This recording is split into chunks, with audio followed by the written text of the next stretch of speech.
We'll guide you through how to download and install the Claude desktop app. If you find this useful, then consider subscribing and liking the video. Having the Claude app is really convenient, and there's different things you can go and do when it's on your computer.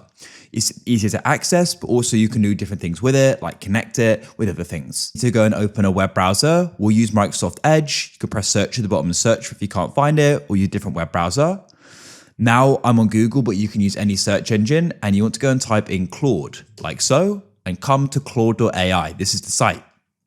Wait for it to go and load. It's going to go and take you to the login page. You don't have to go and log in here. What you can do is just come down here and press download desktop app, like so. Now it's going to go and start downloading. You can go and see it in the top right. I was actually automatically logged in here with Google, but just go and wait. You can go and see the progress in the top right. So we'll go and wait for this to finish. The time this takes will vary. When it finishes downloading, you can come and open up your file explorer, and you can press downloads to the left and go and find Claude setup.